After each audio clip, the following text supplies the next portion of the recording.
కళ్యాణ్ గారు ఒక ఇంగ్లీష్ ఛానల్కి ఇచ్చిన ఇంటర్వ్యూలో కొన్ని సంచలన వ్యాఖ్యలు చేశారు. అవైతే బాగా వైరల్ అవుతున్నాయి. అయితే అందులో ఆయన వాస్తవాలు చెప్పారా, కొన్ని రహస్యాలు లీక్ చేశారా, ఆయన మనసులో మాట బయట పెట్టారా? ఇందులో ప్రధానంగా తెలంగాణని వదిలేదు లేదు నా మాతృభూమి అంటూ చెప్పుకురావడం. అదే నేపథ్యంలో మొన్నే భారతీయ జనతా పార్టీ నుంచి కూడా ఒక ప్రకటన వచ్చింది, మేము దేశంలో ఎక్కడైనా సరే ఇక్కడ నుంచి సింగిల్ గానే పోటీ చేస్తాం. ఇప్పుడు ఈయన కూడా తాజాగా అదే మళ్ళీ ఒకసారి రిపీట్ చేశారు, సింగిల్ గానే మేము బరిలోకి దిగబోతున్నాం అనేది.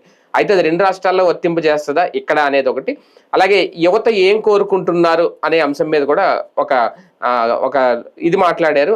అదే నేపథ్యంలో లోకేష్ గురించి కూడా ఆయన చేసిన వ్యాఖ్యలు, వారసత్వం గురించి, వీటన్నిటి మీద చర్చించే ప్రయత్నం చేద్దాం. సార్, అంటే ఈ మధ్యకాలంలో 10-15 రోజులు చూస్తుంటే, ఓకే లింగంనేని ఎపిసోడ్, రాజ్యసభ అన్ని పక్కన పెడితే, కూటములు ఈయన ఉంటారా లేదా, కూటములో ఈయన మనస్ఫూర్తిగా కొనసాగుతున్నారా లేదా అనే దానికి సంబంధించి ఒక్కొక్కటి ఏమన్నా బయటపడుతున్నట్టు అనిపిస్తుందా, పెడుతున్నట్టు అనిపిస్తుందా? అంటే నేను మొన్న కూడా చెప్పాను, నాకు ఒక్క సందేహం వచ్చిందల్లా ఏంటంటే, నిన్న ఈ స్టీల్ ప్లాంట్ బాధితుల పరామర్శకి వెళ్ళినప్పుడు, ఇద్దరూ ఒకేసారి వెళ్ళినప్పుడు, ఇద్దరూ ఒకే చోట ఉన్నప్పుడు కలిసి పరామర్శించకుండా ఒకే గంటలో వేరువేరు చోట్ల పరామర్శించారు.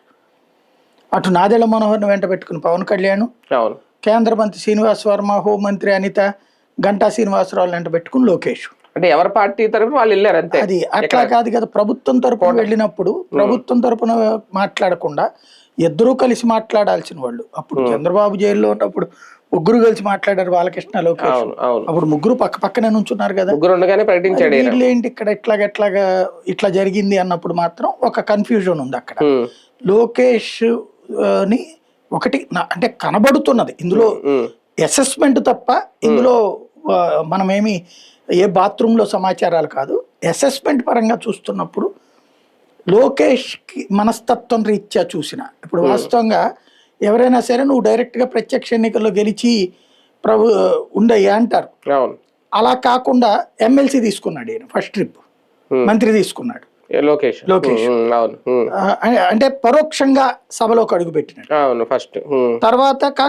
తర్వాత మంచి పని చేసిందల్లా అదే, తను ఎన్నికల్లో పోటీ చేసి ఓడిపోయినా మళ్ళీ అక్కడే పోటీ చేసి గెలిచాడు, గుడ్. బట్ ఆ ఫస్ట్ జరిగినటువంటి కాన్సెప్ట్ చూసినప్పుడు ఈవెన్ ఇప్పుడు కూడా తనకి మంత్రి పదవి తీసుకున్నాడు. ఈ ట్రిప్ తను ఆగి ముఖ్యమంత్రి పదవి నేరుగానా అంటే కాదు. అంటే ఏంటంటే తనకి పవర్ అనేటటువంటిది ఎక్స్పెక్ట్ చేస్తున్నాడు అతను, ప్రత్యక్షంగానే పరోక్షంగానే. ఇంకోటి, అప్పుడు ఒక రకంగా చెప్పాలంటే షాడో సీఎం ఆయనే, ఇప్పుడు షాడో సీఎం ఆయనే.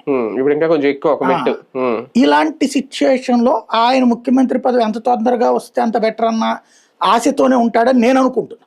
అంటే ఇది పవన్ కళ్యాణ్ గారికి కూడా అర్థమైపోయిందా, అందుకే లోకేష్ తో వారసత్వ పోటీ లేదు అనే కామెంట్ చేయడం? అంటే ముందు నేను చెప్తున్న పాయింట్ అక్కడ, ఇక్కడ లోకేష్ అట్లాంటి ఫీలింగ్ ఉన్నప్పుడు, మనకి ఈ చుట్టూ ఉన్న వాతావరణం చూసినప్పుడు, ఉదయనిధి స్టాలిన్ దెబ్బతిన్నాడు ముందుగా అవకాశం ఇవ్వకపోబట్టి, కేటీఆర్ దెబ్బతిన్నాడు ముందుగా అవకాశం ఇవ్వబట్టి, అఖిలేష్ యాదవ్ అదృష్టవంతుడయ్యాడు అవకాశం ఇవ్వబట్టి.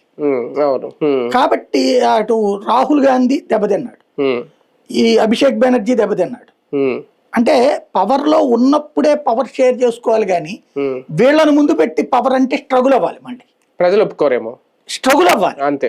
ఇప్పుడు చంద్రబాబు వర్సెస్ జగన్ అన్నప్పుడు బాబు నచ్చారు, లోకేష్ వర్సెస్ జగన్ అన్నప్పుడు నచ్చుతాడో లేదో ఎట్లా తెలుస్తుంది? అంతేగా. అలాంటి సిచ్యుయేషన్ ని దృష్టిలో పెట్టుకుని ఇప్పుడే సీఎం అయితే బెటర్ అన్నదే నా అభిప్రాయం కూడా, ఆయన అభిమానుల అభిప్రాయం కూడా. అయితే అది ఎప్పుడో లాస్ట్ ఇయర్ ఇస్తే మంచిది కాదు, ఇప్పుడు కరెక్ట్ టైం, 2 years అయిపోతుంది కాబట్టి. అంటే ఈ పాలన చూపించేయాలా, అంతే కదా, పాలన ఎలా ఉంటుంది చూడాలి. అది చెయ్యకపోతే గనక తర్వాత మళ్ళీ లోకేష్ పాలన చూద్దురు గాని అనే పాయింట్ కి అర్థం ఉండదు. కాబట్టి ఈయన ఆ ప్రయత్నం చేస్తున్నారేమో లేదా తీసుకోబోతున్నారు. ఎందుకంటే ముఖ్యమంత్రి వెళ్లాల్సిన చోటకు లోకేష్ ని పంపించడం అన్నది అది, దాన్ని ఈయన యాక్సెప్ట్ చేయలేకపోయారా పవన్ కళ్యాణ్ అన్న సందేహం వచ్చింది. ఎందుకంటే సీఎం తో సమానంగా తను డిప్యూటీ సీఎం అని సంతృప్తి పడుతున్నాడు, చంద్రబాబు రాజకీయ స్థాయి బట్టి తను కూడా తనకు అంత స్థాయి ఇచ్చాడు అన్నటువంటి ఫీలింగ్ కనబడుతుంది. తర్వాత స్థానం పర్లేదులే అన్నటువంటి, లోకేష్ తర్వాత స్థానం తను ఎక్స్పెక్ట్ చేస్తాం కాదు, ఈవెన్ ఆయన అభిమానులు కూడా జీర్ణించుకోలేదు, ఆయనకి మద్దతు ఇచ్చేవాళ్ళు కూడా జీర్ణించుకోలేదు. ఇందులో సామాజిక వర్గం అంటలా నేను, మద్దతు ఇచ్చేవాళ్ళు కూడా జీర్ణించుకోలేదు. చంద్రబాబు తర్వాత పవన్ కళ్యాణ్ తను ఒప్పుకున్నాడు కాబట్టి వీళ్ళు ఒప్పుకున్నారు. ముందైతే వీళ్ళు బాబు కంటే గొప్పోడు అనుకుంటారు. అదే కానీ పవన్ కళ్యాణ్ తనకి తాను తక్కువ చేసి చూపించుకున్నారు కాబట్టి దాన్ని యాక్సెప్ట్ చేశారు. కానీ లోకేష్ కంటే తక్కువ చేసుకుని చూసుకుంటే లోకేష్ సీఎంగా ఈయన డిప్యూటీ సీఎంగా యాక్సెప్ట్ చేయలేరు. ఈయన ఏమన్నా అంతకైతే కనుక రాష్ట్ర రాజకీయాల్లో వాళ్ళ అన్నయ్యని కూర్చోబెట్టేసి వాళ్ళ అన్నయ్యని డిప్యూటీ సీఎం చేసి ఈయన వెళ్ళి కేంద్ర ప్రభుత్వంలో ఏమన్నా చేరితే ఓకే, కానీ సీఎంగా లోకేష్ ఉన్నప్పుడు డిప్యూటీ సీఎంగా ఈయన ఉంటే గనక నెక్స్ట్ ఎలక్షన్స్ కూడా ప్రమాదమే. ఈయనకి ఇప్పటికే మొన్న ఎదురవుతున్న సమస్యలు ఉన్నాయి చూడండి, వాళ్ళ పార్టీలు ఎదురవుతున్న సమస్యలు అవి మరింత ముదురుతాయి. ఇలాంటి సందర్భంలో మీడియాలో ఇప్పుడు అది ఏఎన్ఐ వాళ్ళు అడిగినటువంటి ప్రశ్న, ఎందుకంటే ఇది చూసాకే ఇక్కడ నేను చూసినప్పుడే ఫస్ట్ సస్పెన్స్ వ్యక్తం చేసింది నేను, అక్కడ ఏదో జరుగుతోంది అన్నట్టు. అది నేషనల్ మీడియా కూడా అదే స్మెల్ చేసింది, అందుకని ఆ ప్రశ్న అడిగారు. అది వాళ్ళు అడిగారు. అడగగానే అక్కడ మీకేమి లోకేష్ సీఎం అయితే నాకేం అభ్యంతరం లేదని చెప్పలేదు చూడండి. అక్కడ అంటే లోకేష్ తో వారసత్వ పోటీ లేదు అన్నాడు. అంతే, నేను సమానంగా లోకేష్ తో పోటీ పడినానే కదా దాని అర్థం. వారసత్వం అంటే వారసత్వ పోటీ అనడానికి వారసుడిగా ఈయన ఎందుకు పెట్టుకుంటారు వాళ్ళు? ఈయన షేరింగ్ ఏంటి? పవర్ షేరింగ్ అంతే. వారసత్వానికి చంద్రబాబు గారు వారసుడు కాదు, లేదా తెలుగుదేశంలో కాదు. అంటే వాళ్ళ వారసత్వానికి నేను అడ్డుపడను అంటలా అనట్లేదు, ఇండైరెక్ట్ గా ఆ బుక్ అన్నప్పుడే కరెక్ట్. అంతేనా? లోకేష్ సీఎం అయితే నాకు అభ్యంతరం లేదు, వాళ్ళ వారసత్వం వాళ్ళ ఇష్టం అవును అనేస్తే అయిపోతుంది. ఆ మాట రాలా ఆయన నోట్లో నుంచి. అది వాళ్ళు అడగడం కూడా క్రాస్ చేయడంలో కూడా మిస్ అయ్యారు వాళ్ళు. ఆ లోకేష్ కూడా తెలుగుగా సమాధానం చెప్పారు, అది అక్కడ కనబడుతున్నది. కానీ పార్టీ అంగీకరిస్తుందా? నాయకులు అంగీకరిస్తారా? ఒక సామాజిక వర్గం అంగీకరిస్తుంది రేపు? పవన్ కళ్యాణ్ అంగీకరిస్తారు, అంతే. మిగతా వాళ్ళు అంగీకరించాలి, అంతేనా? అంతే అది అక్కడ. కాకపోతే నేనైతే ఆయన మొన్నటి నుంచి మాట్లాడుతున్న మాటల పరంగా చూస్తే ఆ డౌటే నాకైతే అనిపించింది, జరుగుతున్న పరిణామాలు కూడా.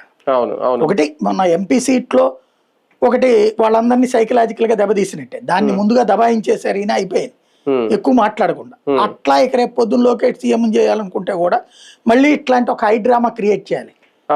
తెలుగుదేశం పార్టీ కంటే జనసేన పవన్ కళ్యాణ్ గారి ఈ మధ్య నీ హడావుడి చూస్తుంటే ఆ సమయం అన్న మరింత దగ్గరికి వచ్చేసిందా?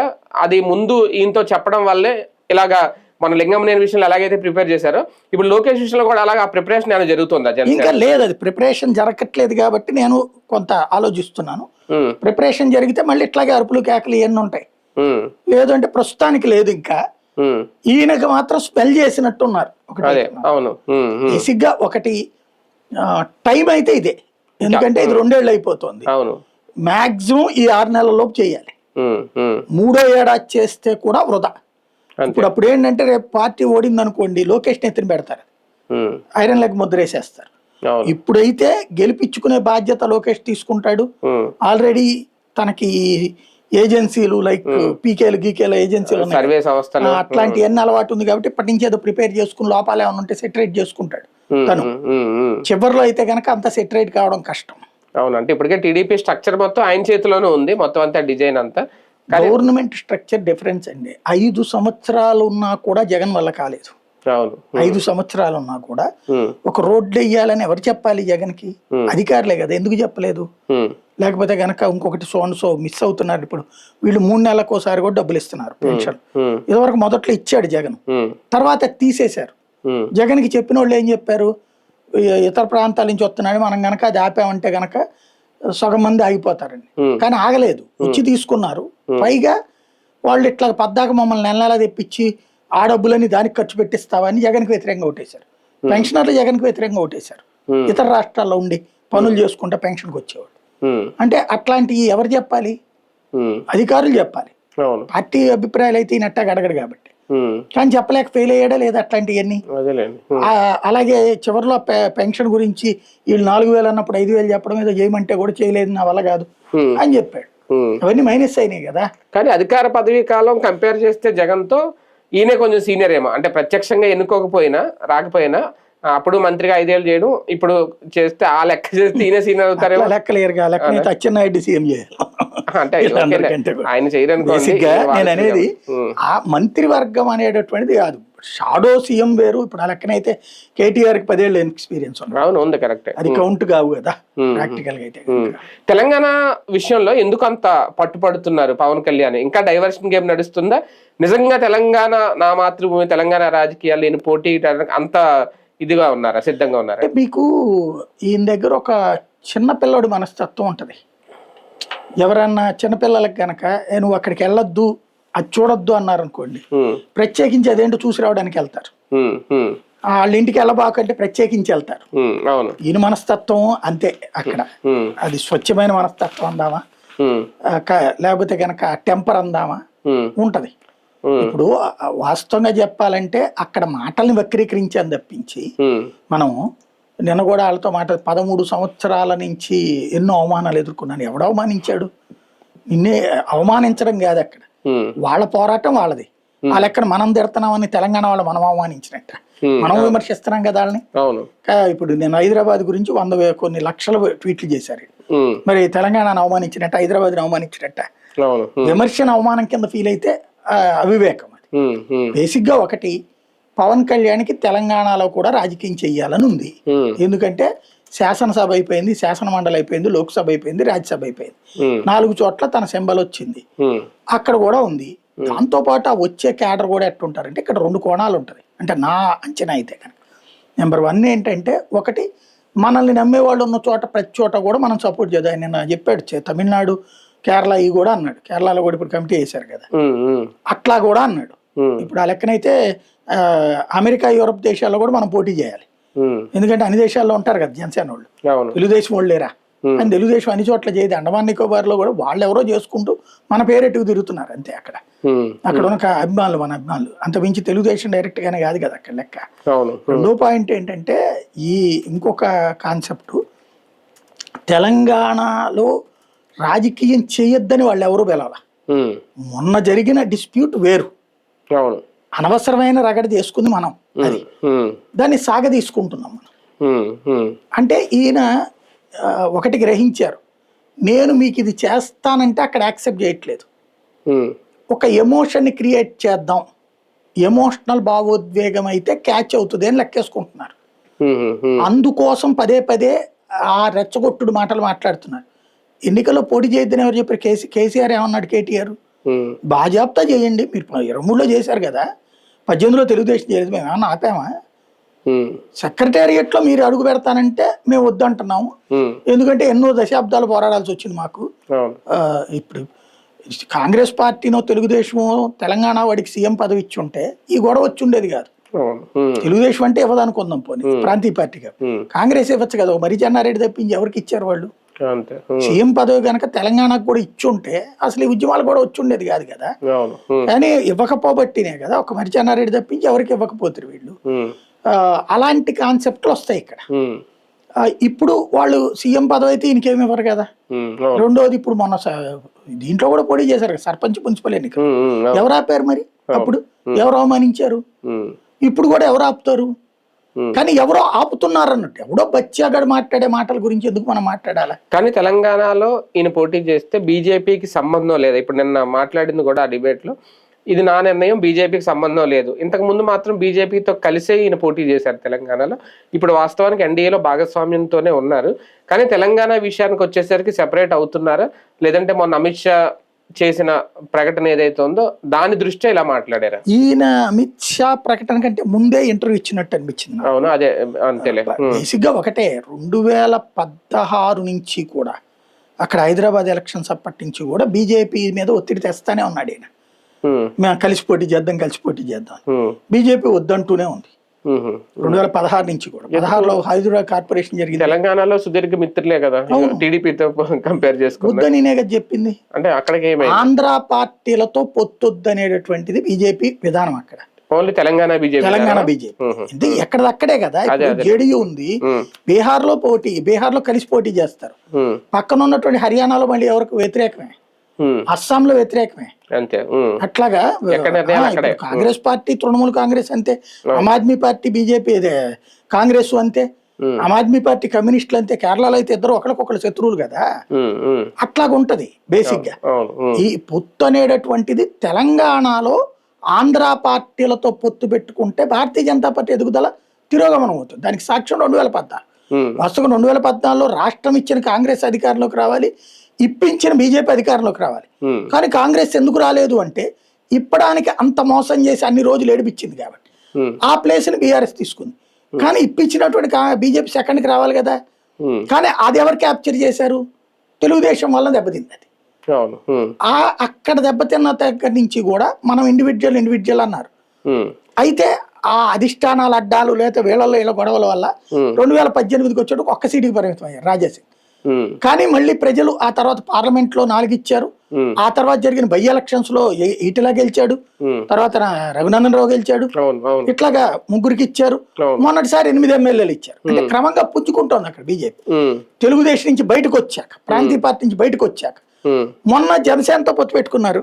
జనసేన అక్కడ ఎన్ని సాధించింది? 1000, 1500, 2000, 3000 ఓట్లు. మరి నీకు టికెట్ కలిసి పోటీ చేసినా సరే అవును, ఇంకెందుకు మరి అప్పుడు అక్కడ అసలు పోటీ ఎందుకు? ఇప్పుడు ఇక్కడ అలా ఉండే కాదనే కదా, వ్యతిరేక ఓటు చేయకూడదనే కదా ఇక్కడ కోటం కట్టారు ఆయన. మరి ఏ ధైర్యంతో నేను అక్కడ సింగిల్ గానే? ధైర్యం కాదు, వాళ్ళ కోరిక. సాధారణంగా నాయకులు అదొక ప్రెషర్ టాక్టిక్స్. నేను నీతో పోటీ చేద్దాం, డిపాజిట్లు రాకపోతే గనక నీ ఓట్లు నేను చీలుస్తాననే ఒక ప్రెషర్ టాక్టిక్స్ అనమాట. అంటే రేపు డిపాజిట్లు కూడా రాకపోతే పోయే పరువు ఎవరిది? వీళ్ళదే కదా. కిందటిసారి పోయింది పరువు. మొన్నటిసారి ఎమ్మెల్యే ఎలక్షన్ లో అన్ని డిపాజిట్ కాదు కదా, 1000, 2000, 3000 ఓట్లు వచ్చాయి. అలాగని కాంగ్రెస్ విమర్శిస్తున్నారు ఈయన. కాంగ్రెస్ తో జత కట్టేది ఉండదు, బీజేపీతో వద్దనుకుంటున్నారు. ఇంకా వేరే ఆల్టర్నేటివ్ ఏముంది? సింగిల్ గా వెళ్ళి చూస్తారా? అలాగని బీఆర్ఎస్ తో ఏం కలవదు. ఆయన ఉద్దేశం కూడా ఏదో ఇది వచ్చేస్తాని కాదు. ఇప్పుడు మన మున్సిపాలిటీలు, కార్పొరేషన్ లో 1, 2, 3 అట్లా వచ్చినాయి కొన్ని అక్కడక్కడ. అదిగో మా ఊరికి కూడా ఉంది కదా, మా పేరు కూడా తెలంగాణలో ఉంది కదా అన్నటువంటిది. రెండోది ఇప్పుడు కూడా ఏంటి, హైదరాబాద్ కార్పొరేషన్ లో వచ్చేటప్పటికి సెంటిమెంటల్ గా వాళ్ళ ముగ్గురి మధ్యన పోను ఆంధ్ర వాళ్ళంటూ ఒక పార్టీ అక్కడ ఉంటే గనక అక్కడ సెటిలర్స్ ఎక్కువ ఉన్నారు కాబట్టి వాళ్ళందరూ వస్తారు. ఇప్పుడు ఇక్కడ కనుక ఒక 20,000, 30,000 ఓట్లు వచ్చినాయి అనుకోండి, కొన్ని దీంట్లో బీజేపీ అక్కడ ఓడింది అనుకోండి, అదిగో మీరు మమ్మల్ని కలిపికెళ్ళకపోవడం వల్ల ఓడారని చెప్తారు. అదే డిపాజిట్లు కూడా రాలేదనుకోండి, రేపు ఈయనకి ఆంధ్రాలో మైనస్ అవుతుంది. మీకు ఒకటే గుర్తు, 2019లో తెలుగుదేశం ఓటమిలో తెలంగాణ ప్రత్యేక కారణమైంది. తెలంగాణలో 2018 డిసెంబర్లో జరిగిన ఎన్నికల్లో తెలుగుదేశం కాంగ్రెస్ తో కలిసి పొత్తు పెట్టుకుని మరీ పోటీ చేసి, కాంగ్రెస్, కమ్యూనిస్టు, కోదండరాం మొత్తం యాంటీ బీఆర్ఎస్ అందరిని, టీఆర్ఎస్ అందరిని ఒకటిగా చేసుకుని పోటీకి వెళ్ళింది. తీరా చూస్తే 2 సెట్లో గెలిచింది తెలుగుదేశం. దాన్ని ఇక్కడ ప్రజలు కూడా అయిపోయింది తెలుగుదేశం పని అని చెప్పడానికి ఉపయోగపడింది. ఇప్పుడు అక్కడ అనవసరంగా కెలుక్కోకూడదు. ఈయనేం లెక్కేసుకుంటున్నారు, మన ఉనికి అన్ని చోట్ల. ఇప్పుడు పంచాయతీలో కొన్ని చోట్ల వచ్చింది, లేదా మున్సిపాలిటీలో 1, 2 మున్సిపల్ డివిజన్లు గెలిచారు. అట్లాగే రేపు కార్పొరేషన్ లో కూడా గెలిస్తే, ఇప్పుడు ఇప్పటిదాకా చాలా కార్పొరేషన్లు అయిపోయినాయి కదా. ఒక హైదరాబాద్ కి సంబంధించిన 3 కార్పొరేషన్లు అనుకుంటే ఇప్పుడు ఇక్కడ మల్కాజ్గిరి, హైదరాబాద్, ఇంకోటి ఏదో పేరు పెట్టినట్టున్నారు. ఈ 3 కార్పొరేషన్లు, ఒక్కో కార్పొరేషన్ 150 డివిజన్లు అనమాట. వాటిట్లలో అక్కడొకటి అక్కడొకటి వచ్చిన 3 కార్పొరేషన్ మా రిప్రజెంటేషన్ ఉందని చెప్పాలి అన్నది ఈయన ఫీలింగ్. సింగిల్ గా వెళ్తాను అవసరం అయితే ప్రకటన చేయడం, సింగిల్ గానే వెళ్తాను ప్రకటన చేయడం. ఆంధ్ర రాజకీయాల్లో మిత్రపక్షాలకు కూడా అన్న ఒక దమ్కి ఇస్తున్నారు. అంత సీన్ ఏం లేదు. బేసిక్ గా అక్కడ ఏంటంటే అంత ధైర్యం చేయరా కార్యకర్తలు ఎవరైతే ఈయన వద్దన్నా సరే ఉంటున్నా, సాగరు, గౌడు ఇట్లాంటి వాళ్ళు అందరూ కూడా వాళ్ళకో ఫీలింగ్ ఉంటది కదా. రెండోది ఈయనకి ఉభయ కుశలోపరి. ఒకటి ఈయనకి పోయేది ఏం లేదు, వాళ్ళ డబ్బులతో వాళ్ళు ప్రచారం చేసుకుంటారు, ఈయనకి కూడా డబ్బులు పెట్టుకుంటే ప్రచారం చేస్తారు వెళ్ళి. రెండవది వచ్చేటప్పటికి ఈ ఇంపాక్ట్ ఉపయోగపడుతుంది. ఇప్పుడు ఈయన ఏమన్నారు, నేను తమిళనాడు, కేరళ అన్నిట్లో కూడా చేద్దామని. వాళ్ళు పోటీలో రేపు పొద్దున అక్కడ ఏం గెలిచినా గెలవకపోయినా ఈయన పోటీ చేసేటప్పుడు రేపు పొద్దున వాళ్ళు నిధులు తెస్తారు అక్కడి నుంచి, తలా ఇంత నేసుకుని. ఎన్ఆర్ఐ నిధులు ఇచ్చారు కదా, అట్లా నిధుల సేకరణకి ఇబ్బంది పడకుండా ఉంటుంది. లోకల్ వాడు ఇచ్చేదానికంటే బయట వాళ్ళు ఇస్తారు గ్యారంటీ. దానికోసం మనకు విలువ ఇస్తున్నారు అన్నట్టు అది కూడా జరుగుతుంది. కానీ ఏదో ఒక బాంబు పేల్చబోతున్నారా భవిష్యత్తు? బాంబు లేదు, పాడు. ఇది ఒక క్యాజువల్ ఆయనలో ఉన్నటువంటి సైకలాజికల్ ఫీలింగ్. దేశవ్యాప్తంగా ఇప్పుడు ఆయన కేరళలో కూడా ఒక కమిటీ అన్నారంటే తెలుగుదేశంతో పోల్చి చూసుకుంటున్నారు వీళ్ళు, బీజేపీతో కాదు. తెలుగుదేశం దేశవ్యాప్తంగా, ప్రపంచవ్యాప్తంగా ఉంది. అట్లా జనసేనను కూడా ఒక దాన్ని ఏమంటారు, సంస్థాగత నిర్మాణం చెయ్యాలనుకుంటున్నారు. అది కనబడుతున్న లక్షణం. రైట్, చూద్దాం. నిజంగా పవన్ కళ్యాణ్ గారి మధ్యలో ఏముంది అనేది ఇంకా త్వరలోనే తెలియాలి. కాకపోతే 2 రాష్ట్ర రాజకీయాల్లో కూడా ఆయన చక్రం తిప్పాలనుకుంటున్నారా, అది సాధ్యం అవుతుందా, చూద్దాం.